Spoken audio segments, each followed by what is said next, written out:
Welcome. I invite the panelists and the moderators to the stage. We have what I think will be a very engaging panel discussion on promoting pelvic floor health.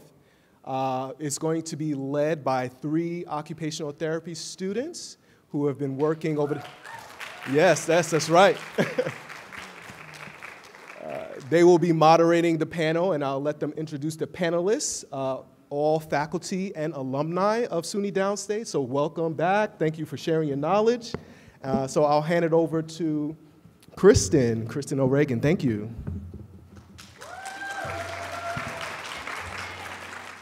Good morning, everyone, and welcome to today's panel titled Promoting Pelvic Health, an Interdisciplinary Perspective from Emerging Areas.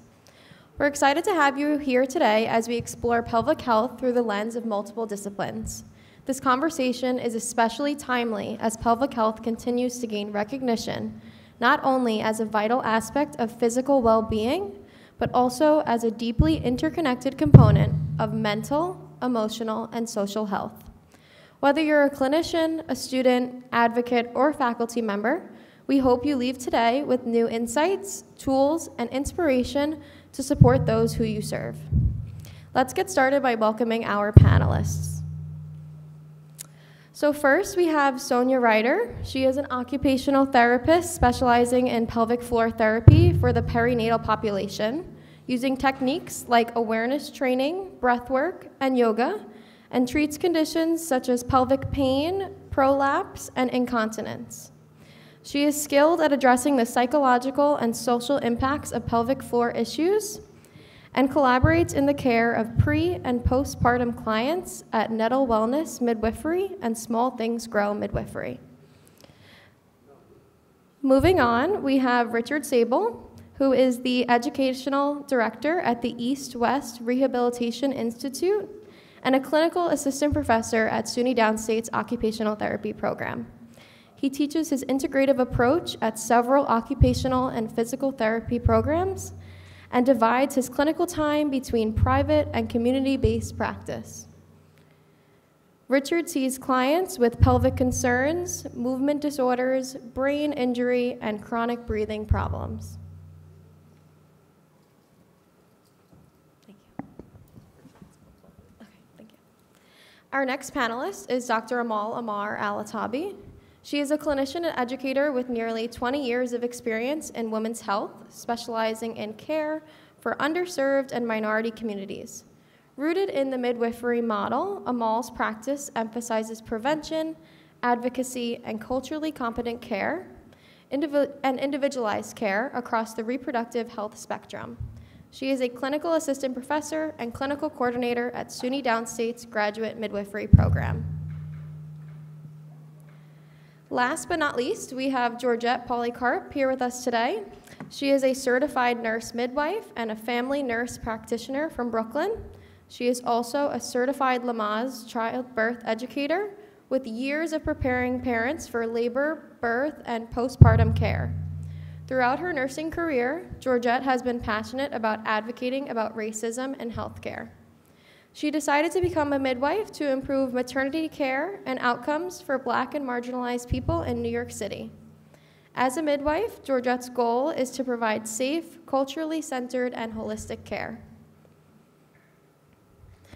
Now I'd like to take a moment to introduce today's moderators. Joining me are May Takahashi and Kelly Powell, and I'm Kristin O'Regan.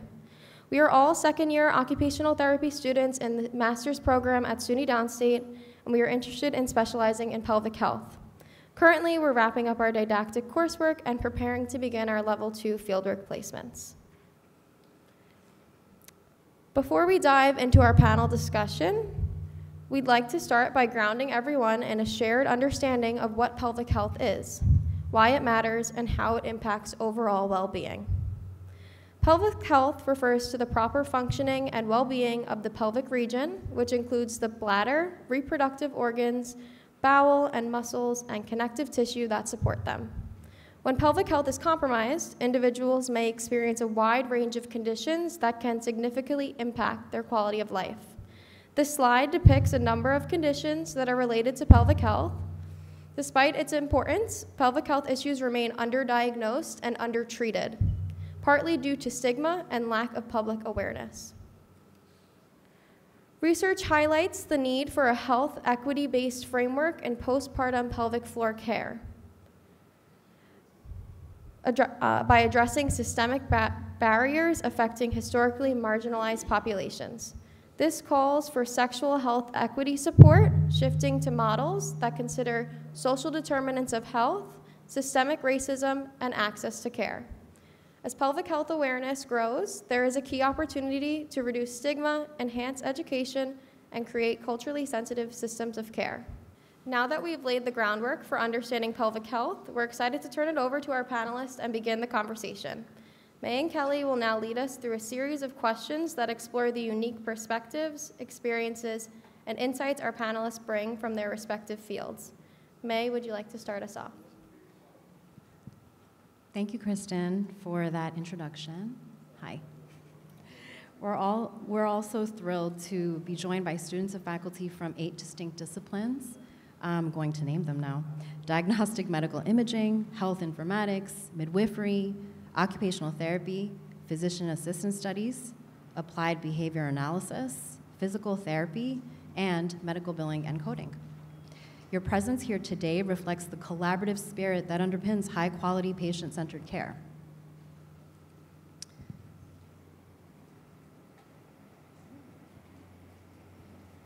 Yes. So we have, let's click to the, it's not there?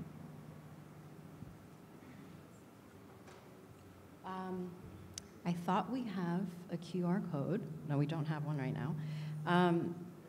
Okay, so what was supposed to happen was that there was a QR code for audience questions. And as we are having our discussion today, we would love to know what you're wondering, any additional questions that you wanted to ask.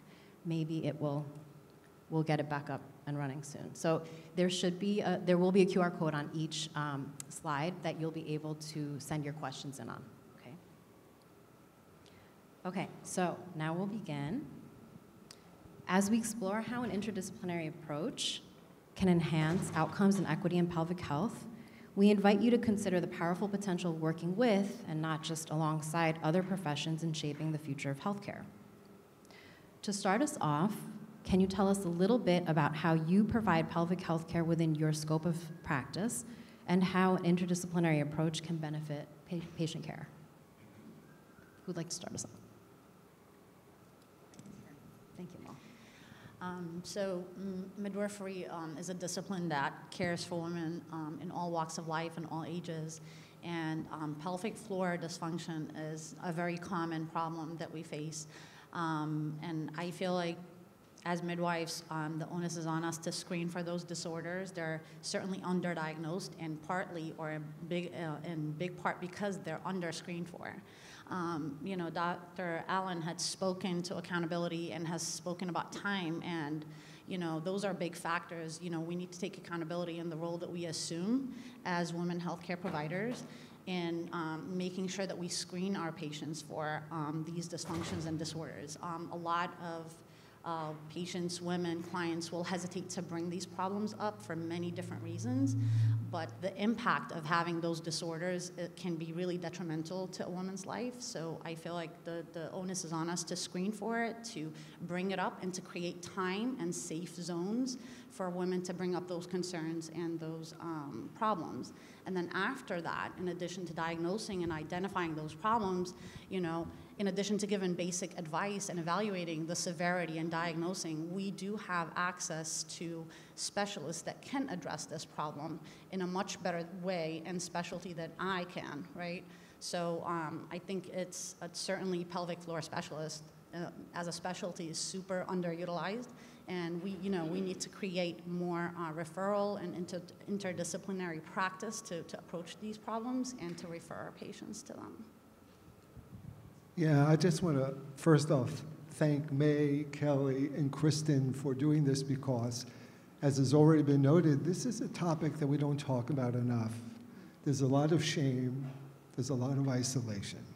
And people, you know, the sad part is that people suffer needlessly. But I want to put this out there, that if we as health professionals, if we open the door to discussion or, hey, are these issues that you may be dealing with in your life? What my experience has taught me, if you build it, they will come, to steal from the movie many, many years ago. People are suffering. Pelvic health, again, is a public health issue. There are millions upon millions of people that are suffering. So I think such an important thing, and I believe there's going to be a later question, but I really feel it needs to be said now. A key onus is on us as health professionals. We talk so much about interdisciplinary care. Too often it's talk. We need to really communicate, because there's two benefits to that. The big thing is, one, it serves the client ultimately the best, but it keeps us more facile. It keeps us more engaged. It keeps us more curious. So the key thing, and if we as professionals open the door to others and talk about it, give them permission to speak, if we talk truly to each other and respect the unique contribution of each discipline, that will even address the issues of diversity, because we'll be learning from each other so well. And I want to give a shout out, though, to a key discipline that I have learned so much from in terms of pelvic health that's not represented up on the stage, as many disciplines are not, but I want to just acknowledge the role of physical therapy as well as really key players in pelvic health, right? Again, we all have a unique contribution, and that's going to be key to our success in any area of practice.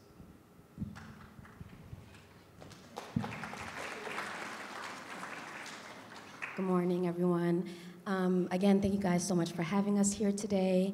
That's an excellent question. I'm really excited to be here just to address specifically the importance of making sure that when we do make these type of assessments, that we're doing it through a trauma-informed care lens, right?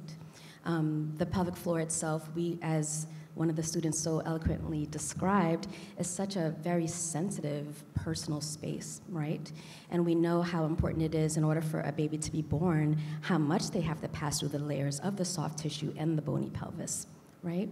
Understanding what previous traumas may have existed in that space can impact and or optimize whether or not we address those areas. So I think that making sure that we always reflect on what the person's trauma may have been, or just utilizing a trauma-informed care lens when we are asking these questions, it can help us get further much quicker and in a way that not only appeases the client, but also us. Thank you.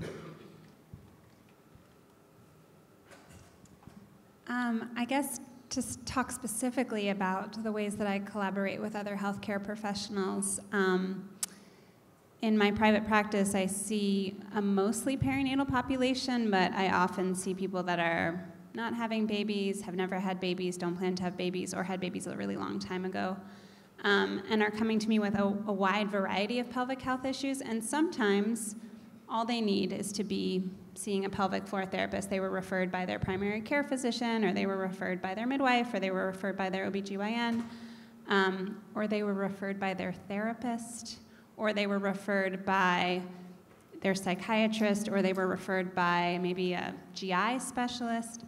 So it's, and maybe all they need is to really have some therapy with me, but sometimes there's things going on with people where I think there needs to be a medical intervention here. You might be a surgical candidate, or maybe you haven't already been to a therapist or a mental health therapist, mental health professional, and that's a key component of your healing as well. So thinking about the ways that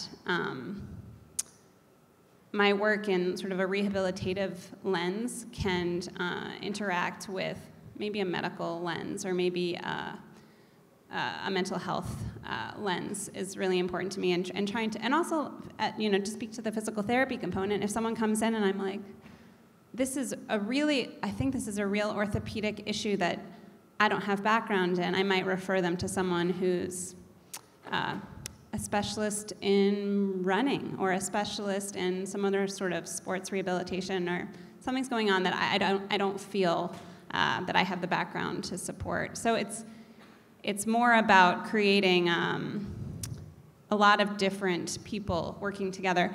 Something that I really love about my work right now, which was mentioned in my bio, is that I'm like part of a midwifery team in a way. So there's 2 midwife practices that pay me directly to see their patients, which is really unique. You know, it's actually there's not that many people who are even referring perinatal patients to a pelvic floor rehabilitation.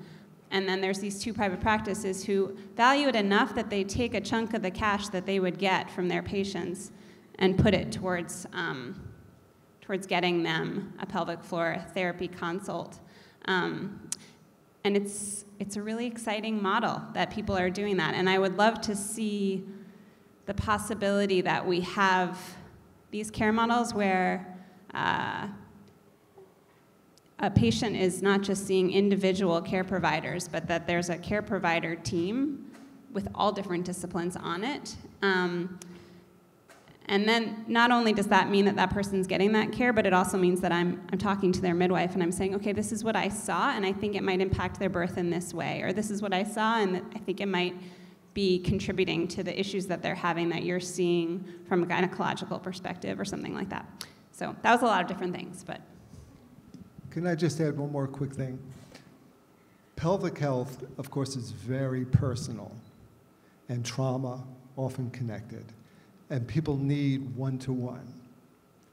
But there's something else that we should be considering that I've worked with that's been very effective: group work, bringing people together with pelvic health issues and doing groups. So groups become an issue in terms of reimbursement, but the value of the groups is how people begin to see they're not isolated. Other people are dealing with these issues. And more than me, if I'm leading a group, how much they support and share with each other. And group process is a really piece, I think, of the puzzle. Because then you all of a sudden have a group of maybe 20 people that show up, let's say for a group, and they go out back, not only do they learn from each other, they go back into the community and share with their friends. Right, so we start to open the door, we start to knock down those barriers and the shame.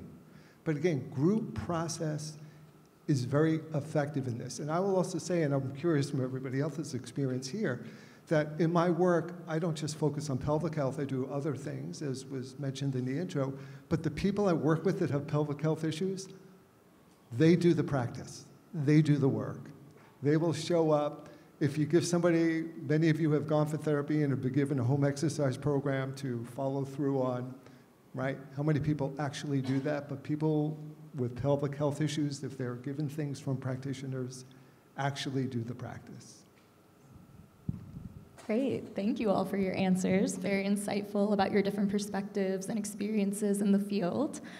We just want to mention that on the slides, the QR code for any question submissions is available now. We'll be asking these questions to the panelists towards the end, later on during the Q&A. So some background for our second question. Pelvic health issues affect the majority of individuals who identify as women, with many experiencing an average of 5 symptoms each year, including bladder and bowel problems, pain during sex, prolapse, musculoskeletal discomfort, and research has found that 83% of women ages 18 to 59 experienced at least one pelvic health symptom in the last year. Despite the prevalence of these symptoms, they are often overlooked, dismissed, or normalized, leading many to suffer in silence until issues become chronic or life-altering.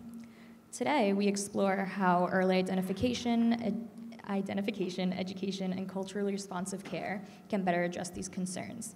And by working across disciplines, we can shift from reactive treatment to proactive, inclusive care that supports pelvic health across the lifespan.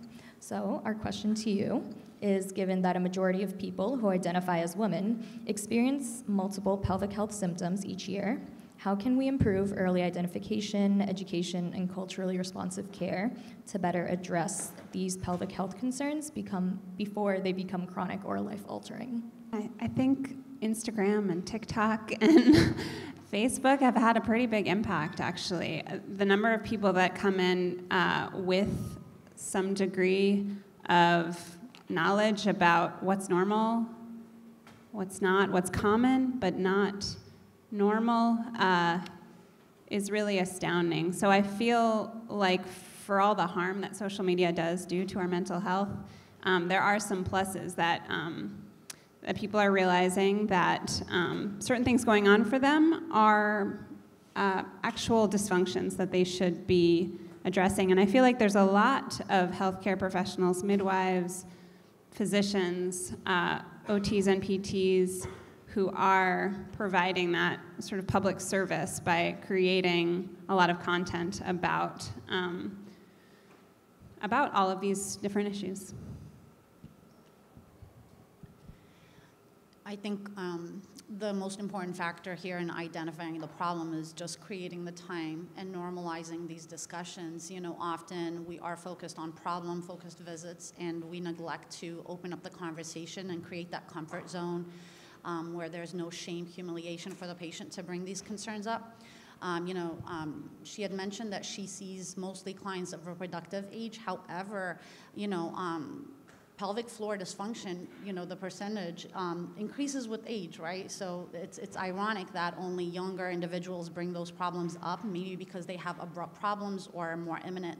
However, the older population, or as we get older, are often neglected, and in part or primarily because we don't ask the question, how is your sexual life? Do you have any incontinence? Do you have pain? We don't ask. They come and we focus on, if it's an annual visit, on their pap smear and their exam, and that's it. We don't ask questions that we're supposed to be asking, evaluative questions and screening. These issues are supposed to be screened. If we know for a fact problems in early teens are at 10%, but increase to 50% by the time you're 80, then we should be asking these questions a lot more, and especially for aged populations. I 100% agree with that. And also, too, I think in asking these type of questions, making sure that it is a safe environment for them to want to give you the right answer, right? Or to want to be able to share, to explore, like, what does it feel like when you're having sex? Like, do you enjoy sex? Or what type of sex are you having? What are you using, right? Sometimes starting off with, depending on what type of visit it is, starting off with open-ended questions like that can lead to the eventual problem that they're having, and therein lies the referral, right?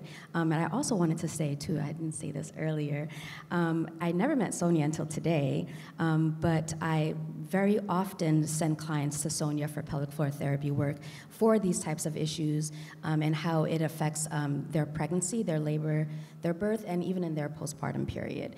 I actually heard about her through another patient, and then therefore, after the client's praise of her started to endorse her to other people. But anyway, I say all that to say, what ends up happening is when we create a safe space for people to have these conversations, then we can actually address the actual problem that they're experiencing. Thank you. So I think what you were sharing is that screening becomes really important within each discipline. How many of you, when you've gone to a yearly physical, whether it's a GP, gynecologist, urologist, well, maybe urologists might, but would ask the question at some point, so tell me, when you cough or sneeze, do you leak a little bit?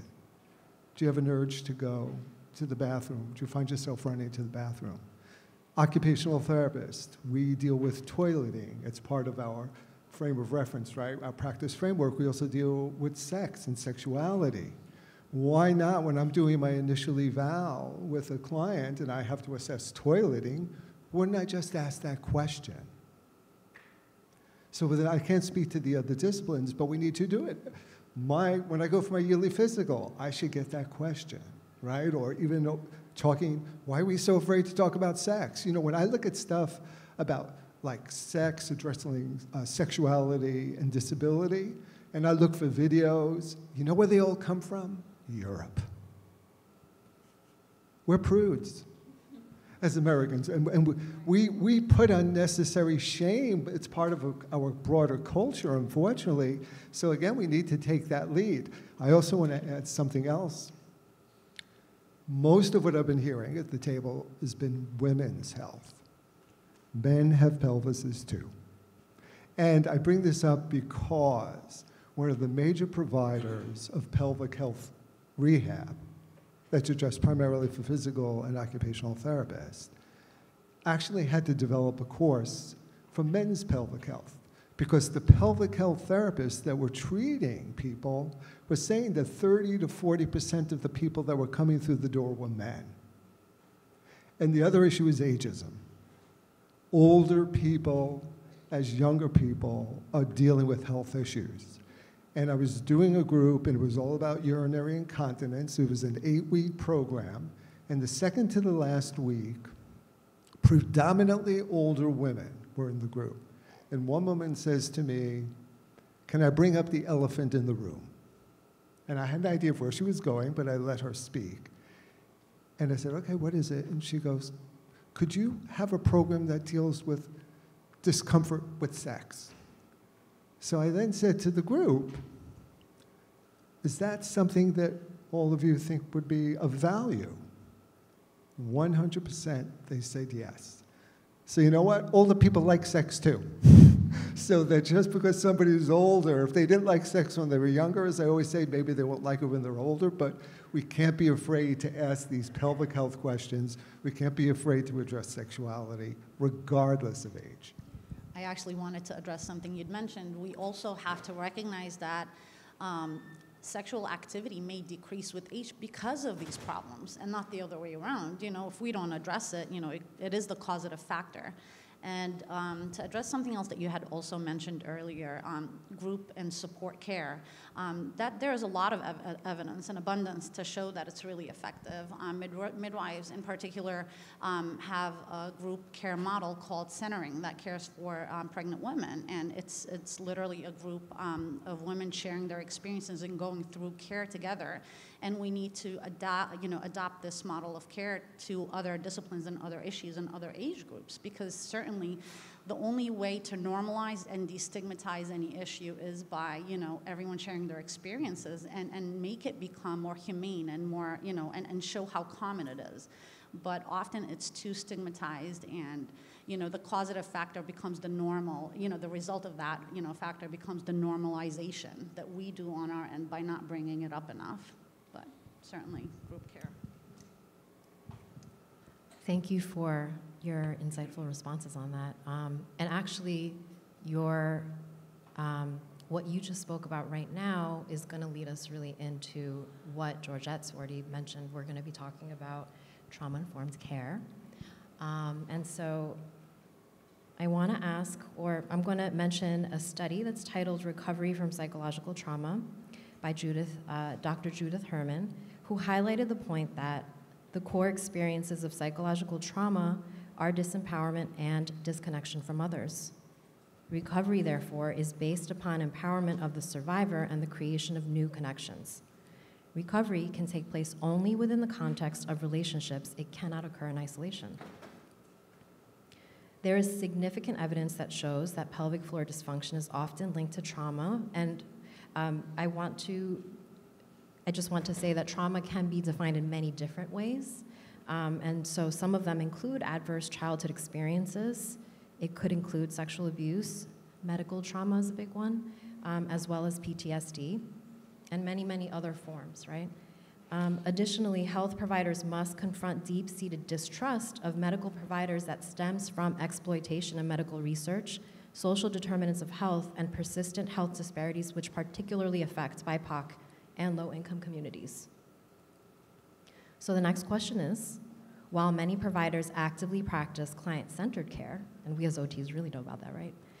But providing care through a trauma-informed lens is a relatively new approach.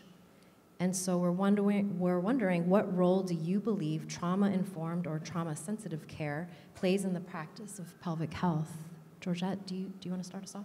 Yeah, thank you so much for including that, which is probably what makes practicing midwifery even more mindful, because it's such an invasive practice, right? Especially when we're talking about the use of for example, cervical exams, right? And learning how to do that in a way that doesn't disempower the client from us receiving data, right? In a way very similar to what Dr. Lewis was talking about, like that objective data, which we think is objective at least, right? Something that was really important in my education here at Downstate in midwifery was the fact that our professors actually had us think about, like, well, what is touch? And helping us to develop a script that does not have the word touch in it, because we know that that word in and of itself can be, for lack of a better term at this time, triggering, right? And so really having us think back, like, well, what does that look like? How does that translate in your practice? Really informed exactly how I practice today. So right now I'm a midwife at ULA, and listening to other nurses at the hospital that we attend births at really remark on how much we ask for consent in the way that we ask for consent before doing an exam. And some of them, because they're not used to seeing our practice, they may say that we take too long.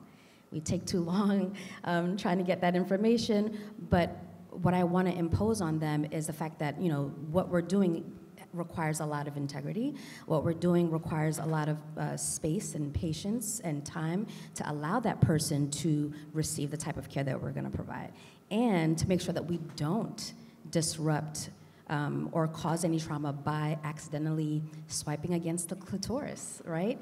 It's a very sensitive area when we're trying to get that information. So yes, it does require some time, but I think that here at Downstate, when our professor had us pause to think, well, what does touch mean to you, and how can you elicit or ask for that, for touch without using the word touch, really gave us a minute to pause. And so we're hoping that that's what we're doing for the rest of the community where we attend births, is that people actually take a moment to pause and think about how does that affect that other person when we do provide these standard types of tests like cervical exams. It's interesting. Thank you so much. I love the way that you're talking about this. I will have clients come in, and I, of course, am very focused on asking for consent with touch, and they'll give me a blanket consent. They'll say something like, just do whatever you want. And I'm like, oh, okay, thank you. I'm going to ask every single time. And I'm going to need enthusiastic consent every single time, because people are so used to, in a medical setting, becoming really passive and becoming sort of just putting the expert hat on the medical provider and saying, like, you can just I'm checking out. I'm going to just have you do whatever you need to do, and I'm just here. And if I'm dealing with trying to heal someone's pelvic dysfunction, that's going to be counterproductive, unfortunately, because I really need them to be a part of their healing process. And if their pelvic dysfunction is coming from a place of trauma, which, as you said, it often is, we're not going to heal. We're not going to be able to solve this issue continuing the same sort of trauma, in a way, of people not having agency over their own bodies. I want to talk about something else in terms of trauma-informed care, which I think you touched on too, this idea of relationships. So when I was in OT school here at Downstate, we talked a lot about therapeutic use of self, and it was something that everyone in my class was extremely confused about. What does therapeutic use of self mean? And I think it's actually become like the cornerstone of how I practice, which is this idea that who you are as a person has a direct impact on the therapeutic relationship that you have with your patient and on their healing. So how's my nervous system today when I show up to talk to my patient? How's their personality impacting me, actually? And allowing myself to register all of that information is pretty important. Grounding myself, breathing, body scans, checking in. And then all of that is going to be a huge impact. And I would say that for my patients who come in specifically letting me know, you don't always know why, if someone has had a lot of trauma when they come in, and you might never even know. But the people who come in who let me know, like, I'm here because of this thing that has happened to me, that it's a gift, because it allows me to, like, really drop into that place of being present, mindful, thinking about the way that my relationship with them is going to be a big part of our work together. Yeah, so I guess that's what I have to say about that. I support everything that Sonia just said, is that two people coming together, the language I steal from Moshe Feldenkrais is the joining of two nervous systems, right? That we're meeting together, so much of what we bring to the interaction is really important. Now, specific to, like, people dealing with PTSD, I had the pleasure of attending a few workshops with Bessel van der Kolk, who's written extensively about PTSD, not specific to pelvic health, but it will apply here. Now, in my work, I do not do internal work. If there's internal work, I will refer a client to someone. But still, in the work that I do, I can put my hands, at times I may need to, put my hands on the pelvic region, right? And of course, that could be very threatening. But if someone's truly in that place with trauma, something from the work of Bessel van der Kolk, which I have taken to heart, is that sometimes in the very, very beginning, building trust, which we've been talking about, is important. So we can start, I will say sometimes to people, we don't have to deal with the pelvic region directly today. Because in my training, right, and the Feldenkrais training that I had, I can start with other parts of the body to gently influence what's going on in the pelvic region. That trust that can be established in that moment, I'm already using my clinical reasoning to address issues for that client, but I don't have to go right to the spot. I can work more broadly, more holistically with that person. And these are words of wisdom. The OT students have heard me say this many, many, many times before, and again, they come from Moshe Feldenkrais, so I'm just a good sharer of information. These are not original thoughts from me on any level, right? But he felt, if you can change the sensory experience for someone, so I'm working a little bit more broadly with the person dealing with trauma, and they start to feel a little bit differently, that has the potential to influence how they think and act. So if I take that slower process in the beginning, good therapeutic use of self, really listening, and work that broad way, that works with some people. I'm not saying that's the way you have to do it, but we need options because we know everybody's different, and that can be a viable option.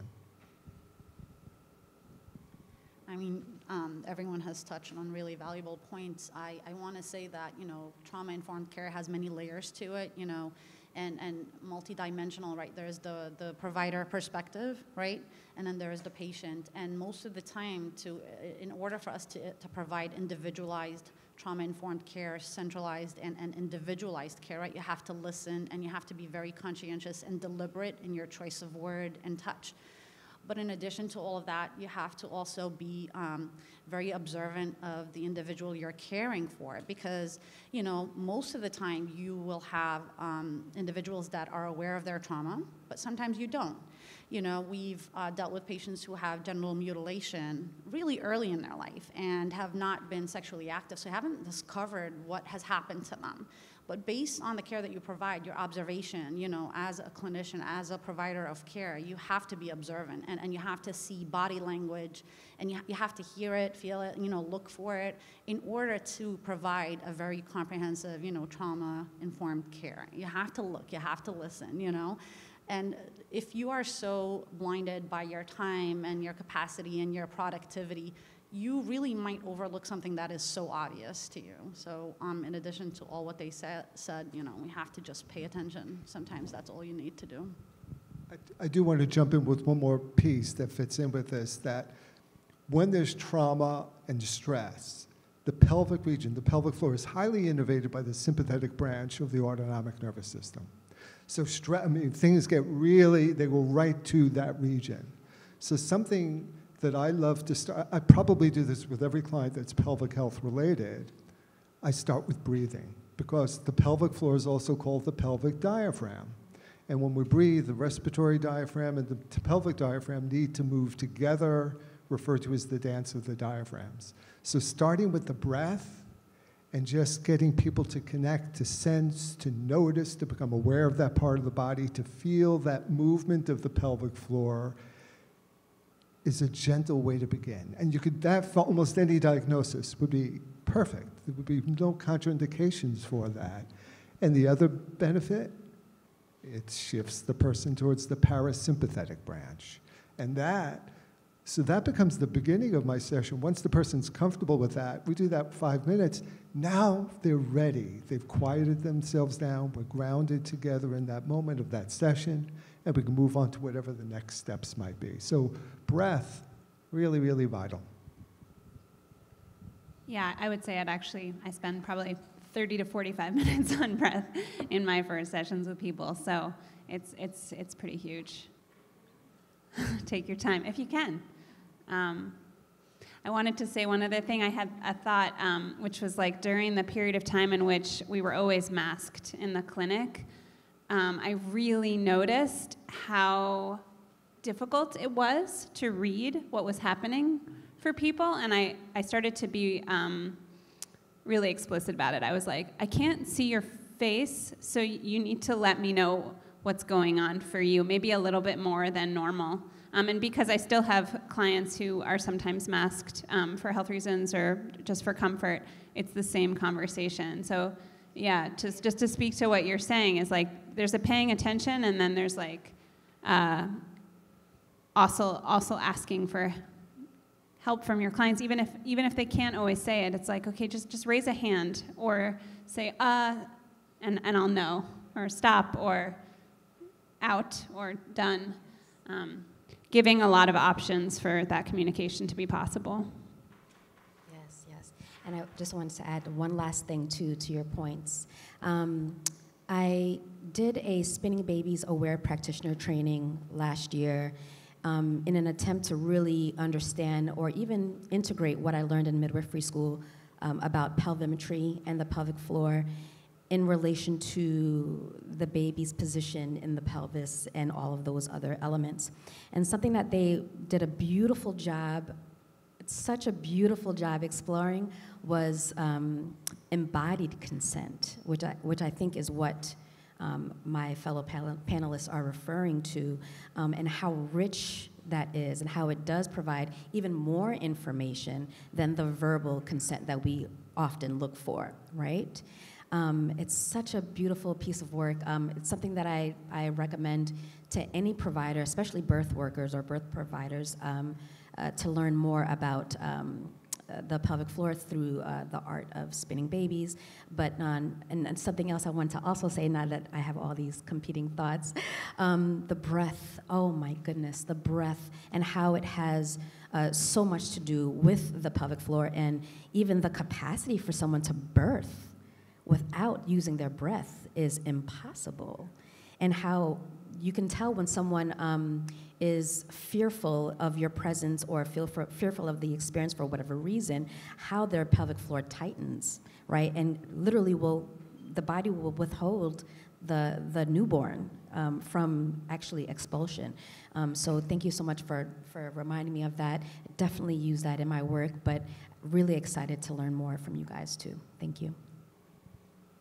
Well, thank you all for all of your different perspectives. I think trauma-informed care, of course, goes beyond pelvic health as healthcare providers, and it's something we can all carry into whatever specialty we do end up in the future for us students here. So to give a little context for our next question, pelvic health is often narrowly framed as a women's health issue, so people with reproductive organs of uterus, vagina, or ovaries. You guys have kind of touched on this before, that of course everyone has pelvises, and that includes cisgender men, non-binary, and transgender folks. although much attention is directed towards women with concerns and findings related to pelvic floor dysfunction. We did find this study that highlighted that transgender, gender nonconforming, and gender expansive individuals frequently experience discrimination in the context of reproductive and sexual health care. And along with this, a 2022 study in LGBTQ health found that up to 72% of trans men experience pelvic pain after starting testosterone therapy, highlighting the need for increased research and understanding of pelvic health concerns in the trans community. Which brings us to our next question, which is the belief that pelvic health is primarily a women's issue something you challenge through your practice or advocacy? And if so, how? In my practice, I don't work with cis men, and I haven't yet done training in working with trans women, so I tend to work with people who were assigned female at birth, but I never use terminology, not never. I try not to use terminology, especially public-facing, that narrows birth, pelvic health to being a woman's issue, or pregnancy. So, like, I'm leading a retreat next weekend. That's a retreat for pregnant people. When I have clients, I, of course, ask their pronouns, but also when I meet them, especially if they don't identify as women, I ask them what kind of language they like to use to talk about their anatomy. In a weird way, it actually just doesn't feel all that complicated to me. It feels really easy to just be like, well, we all are people, including women. So, I don't know. I guess in some ways it doesn't feel that tricky to me. It just feels like, of course, I'm gonna include trans men, non-binary people, and women in my practice. Like all aspects of healthcare, we need to reach out to all the different communities.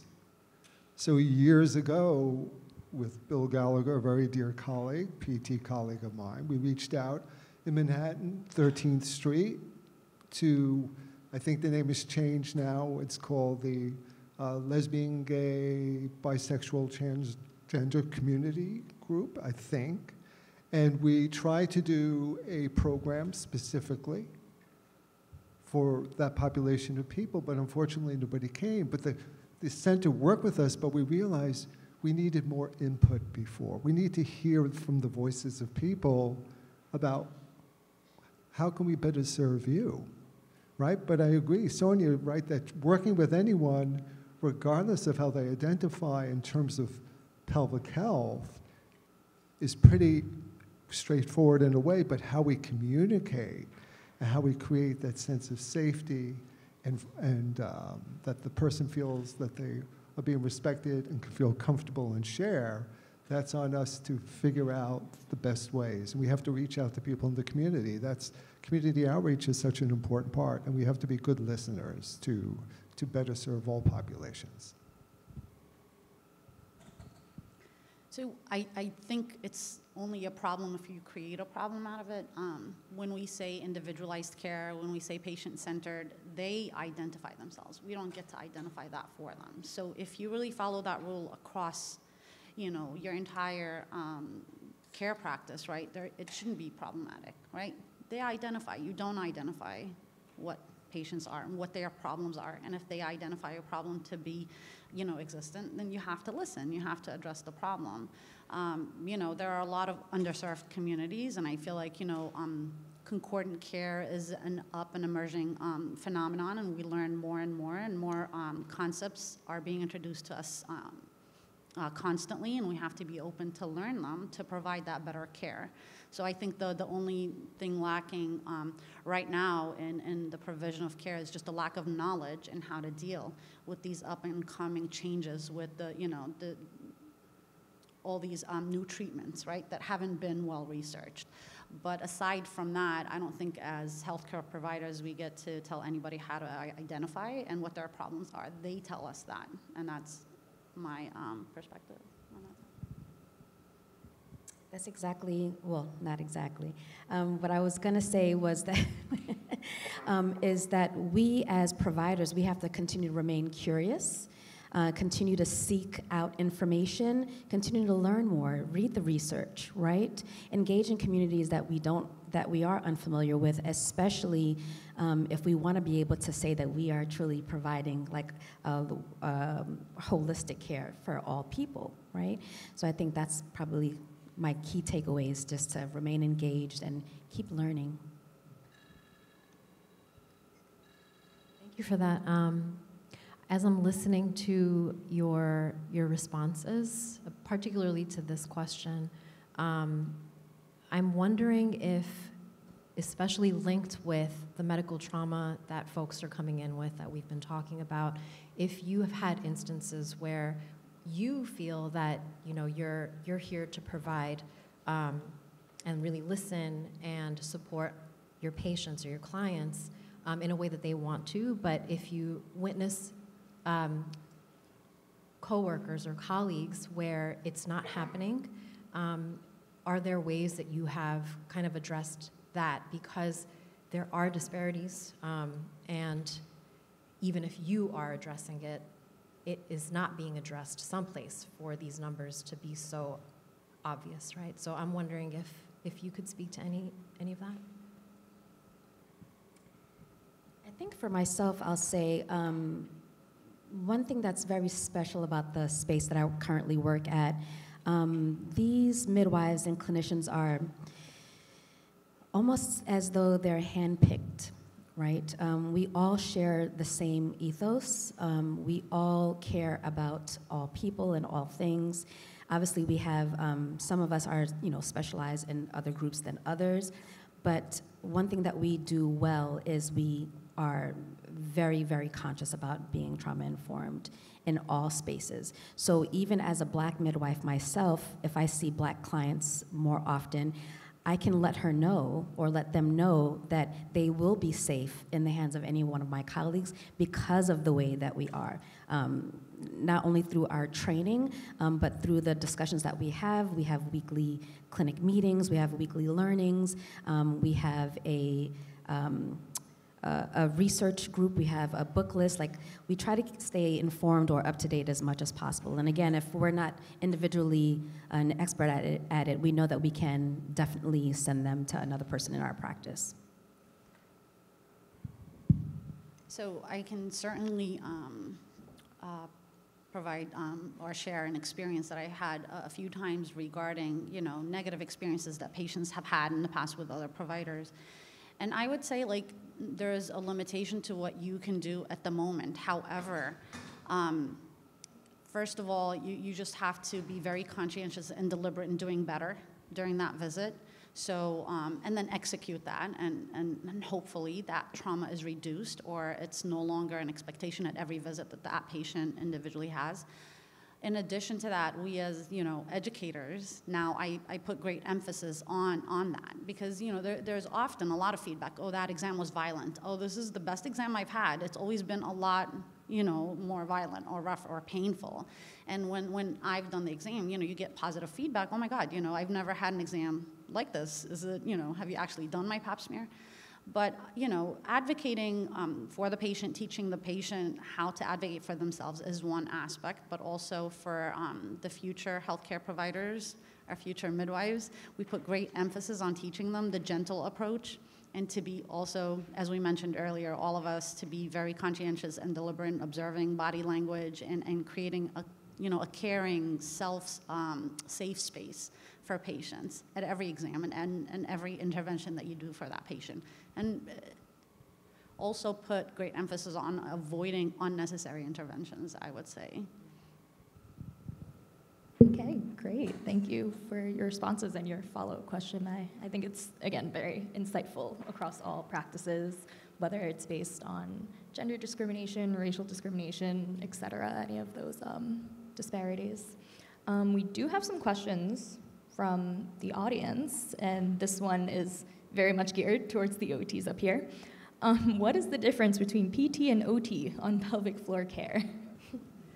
I think, in some ways, a better question is, what's the difference from one practitioner to another?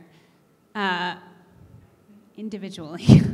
If you have 3 pelvic floor PTs, they're all going to practice real different from each other. If you have 3 pelvic floor OTs, they're all going to practice real different from each other. Everyone comes in with sort of their areas of particular interest, their areas of experience. I came in as like a former dancer, a yoga teacher, a breathwork teacher. So I think that my approach is probably really different than maybe an occupational therapist who decided to specialize in pelvic health who was a marathoner, or who used to work in pediatrics for a really long time. So I don't actually think I know what the difference between a PT pelvic floor therapist and an OT pelvic floor therapist is. I think it depends on the individual. We all get the same training. We all do the same, maybe a lot of people do Herman and Wallace as the continuing education training, and you're with this PTs, the OTs and PTs are together. There's many other trainings that you can do. Visceral manipulation trainings, myofascial release trainings, corrective exercise trainings. So yeah, do you have another take? No, I think you said it very well. I think that maybe years ago, back 20, 30 years ago, there was a focus so much on the physical. And there's been a nice evolution where not only is it about the physical, we look at behavioral issues, even environmental factors. So we take this broader holistic approach. So I think PTs and OTs are doing that today. There wouldn't be a difference in that piece. However, when we're working with people, like I said, I don't do internal work, right? So I would refer out. So let's say I'm working with somebody and I see there's an orthopedic issue, as you were talking about before, that may be a contributing factor, but it's beyond my skill set. Then I know, oh, but PTs get training in that. And maybe a PT might say, there are also cognitive issues here. And I know OTs get extensive training in cognitive remediation and cognitive rehab. So maybe I'm going to refer that person to Richard, right? So that's what I get back to, that if we truly understand each of the disciplines, all of us, then when we're working with a client, we're all going to come across issues that, the unique contribution of the PT, the unique contribution of the midwife is going to be the person I should be reaching out to. We have time for one more question? Okay.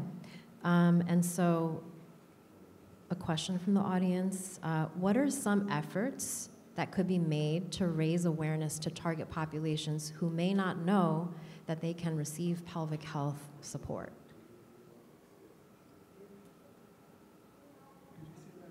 Sure. What are some efforts that can be taken to raise awareness to target populations who might not know that they can receive pelvic health support? I mean, certainly outreach programs. I can say that I annually participate in community outreach programs where we discuss, annual health screenings and programs that are necessary to promote and prevent disease. There is often lack of access, but what this question regards, there's also often lack of knowledge that there are these services that are provided for these patients. So certainly outreach programs, but also taking and utilizing every visit as an opportunity to educate and let these, your patient know you have access to all these, all this care and all these opportunities to prevent disease and address issues that you may have. I, for one, in my practice, have now sent everyone who comes into contact with my care to a pelvic floor therapist, everyone. Whether they're coming in for perimenopausal care or if they're coming in for contraceptive care, I'm sending everyone, just want to make sure I emphasize that, to a pelvic floor therapist or occupational therapist to provide them with that additional layer of support that I know that I cannot, okay? That's one thing. And then secondly, I was going to say the barrier that I think that I'm facing in making these referrals is the fact that a lot of great providers don't take Medicaid, right? And that will forever be a barrier because there are a lot of clients that unfortunately cannot pay for excellent pelvic floor therapy out of pocket, which I'm finding that a lot of the really high quality pelvic floor therapists or occupational therapists that we're sending our clients to do not accept insurance. So then what happens to that person? I run the risk of sending them to a space that might be more harmful, that is not up to date on the way that I like to practice or we as a collective like to practice, and therefore imposing harm. So I think that if we can just figure out a way to mitigate that barrier or to break that barrier, I think then we have a chance to achieve more, because then they'll tell their grandmother to come with them, or they'll tell their dad, like, okay, look, I know you've been experiencing this problem. We know how long it takes for you to urinate. I just saw someone that I really like. They take our insurance. Let's go, you know? I think that that's something I know that's gonna take some more time and effort, but I think that needs to be immediately addressed so that we can expand services. Thank you. And I'd like to build on something that I'm already a part of. It's called Project ECHO, and I know the OT students have participated. ECHO, the acronym stands for Extension in the Community of Healthcare Outcomes, right? And the group here focuses on geriatrics, and it's all about educating health professionals to better serve older adults. And I want to put a challenge out here to me and all of us at this panel here. I think we need something in many medical centers, something like a Project ECHO that focuses on pelvic health, because pelvic health, as I said, is a public health issue, right? These, for men and women, if you take any pelvic health issue, there are millions of people suffering, right? And by doing that, these ECHO sessions, for those of you who aren't familiar, is a very interdisciplinary team where somebody presents a case at any one session. They usually have a consult question, and then each of the disciplines, as we're going through that session, shares from their point of view, their unique contribution, how they might approach that. So that means we're all learning, as I talked about in the very beginning, we're learning from each other, we're becoming aware of how we can refer people. As you said, now you're referring to OT and PT for care. And again, the clients are better served, which means we'll be targeting people throughout the community, because as we get better information, we're then better able to ask the questions as health professionals, which will reach everybody, depending upon where we practice and who we serve. Sadly, that is all the time that we have today, and we wanted to say thank you to our amazing panelists for generously sharing your expertise, your time, and your passion. Your insights have helped us better understand the value of interdisciplinary collaboration and the importance of inclusive, equitable care across the lifespan. And to the students, faculty, and guests here today, thank you for listening, engaging, and showing interest in this vital area of health. We hope today's discussion sparked new ideas, challenged old assumptions, and inspired you to consider how you, no matter your background or discipline, can make a meaningful impact on pelvic health. Thank you again, and we look forward to seeing how each of you shape the future of care.